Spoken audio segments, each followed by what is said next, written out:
weeks or more.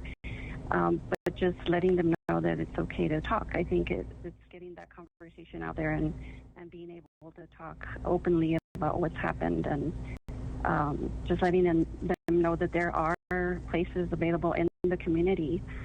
We do have that crisis line that you mentioned. That's 24/7 all year long. We have people available to talk and make referrals if necessary. We also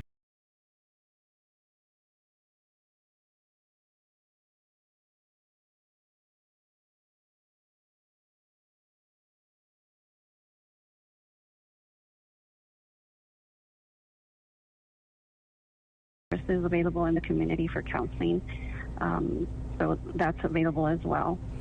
I'm just thinking that many times I think we're going to be extra vigilant around our neighbors, our coworkers, our friends. Are there some things that maybe we should look out for that maybe somebody could have prevented this from happening today?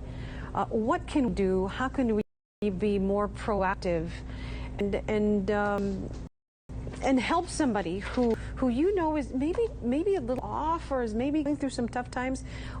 What do you do? What do you say to them? How do you help them and maybe avoid a tragedy like this?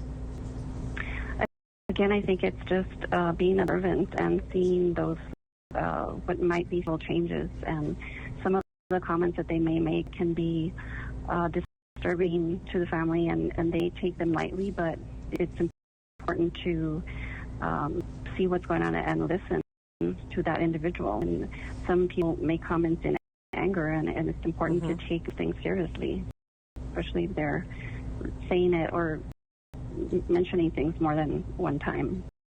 And Liz, I know you were focused, especially at the reunification site, on doing your job. But can you take a moment to step back and just tell me a little bit about what you observed, not just from the professionals there, but from the people who showed up and the people who, El Pasoans and people of the borderland who came to just try and help? It's amazing to see the teamwork, everybody that came out that was at the reunification center from different agencies and the donations that were coming in. It was a lot. People just there to listen and to comfort and to be around those that were coming in, and really just being there for each other. And it's showing how close the El Paso community is, even though that we are a large city. But in times like these, it was very evident that we came together and everybody was trying to help and do everything possible that they could, working together as a community. How are you doing? Yes, how are you doing tonight?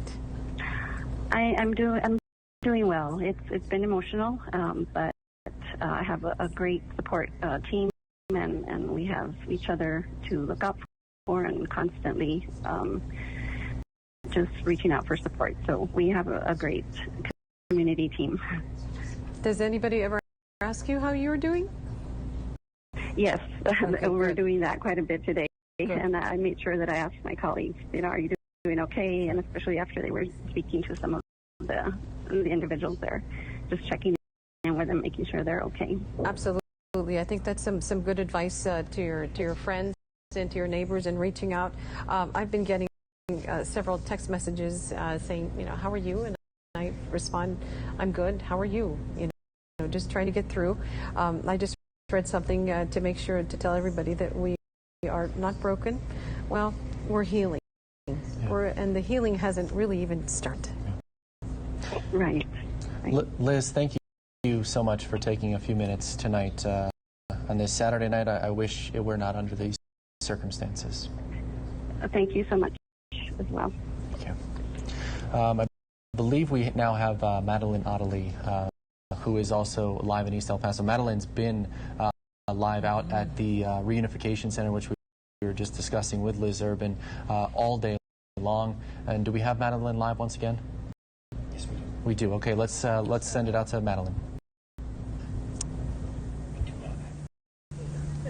Thanks, Eric. We've been at MacArthur School all afternoon. This is the place where people can go if they're still searching for loved ones who may have been inside at the time of this shooting. Now, see, even hours after this occurred, we still have people gathering here on this sidewalk, coming together to pray, to unite as one. We just spoke with one woman minutes ago who said her brother was inside at the time. Now, a fire official has confirmed that if you come here, they have lots of information on those who have been transported to local hospitals. If they don't have that information on the person you're searching for, they're going to scan the local hospitals until they get it.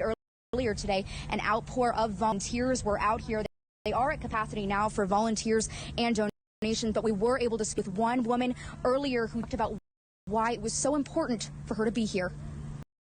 I have to be here because this is my city, and I have to show that strength and that courage and be the voice for maybe other people who aren't able to be out here. It's not beating us down. You know, everyone's coming out, everyone's showing like this is our city, this is what we represent. The people that came out to help are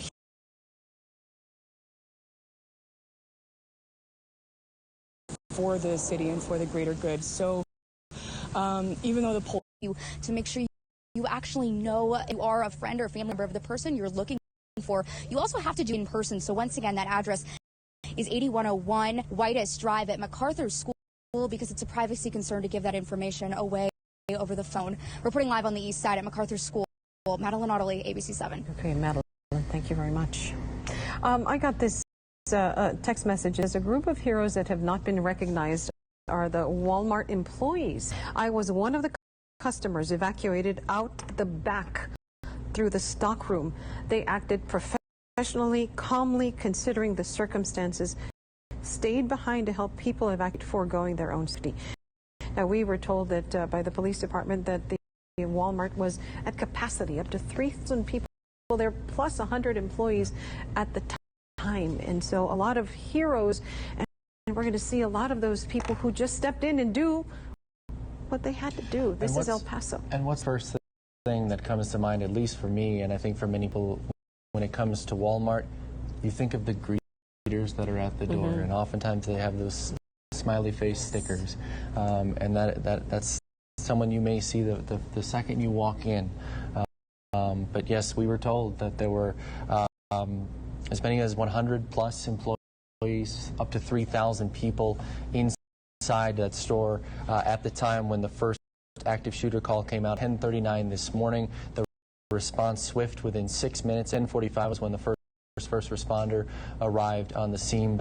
But unfortunately, and needless to say, even with that quick response, we're still talking about the death of 20 of our friends, family members, co-workers, loved ones, El Pasoans, and people from Mexico too. We have confirmed with the president from Mexico that 6 of the people involved were Mexican nationals. 3 of those 6 are part of the 20 that died as well. So binational community, and impacting more than just this country, but also Mexico as well.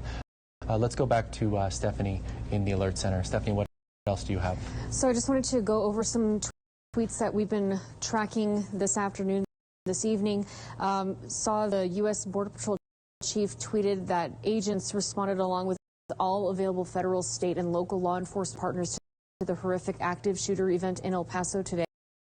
As my heart aches for those in harm's way, I'm grateful for the swift resolution and will continue to support El Paso police as needed. And I did drive by Cielo Vista Mall earlier today, and I saw the Border Patrol units were blocking off access from I-10 onto Gateway East, so definitely they were involved. Also wanted to reiterate that now we're hearing from police the only official GoFundMe account is to assist victims is pdnfoundation.org.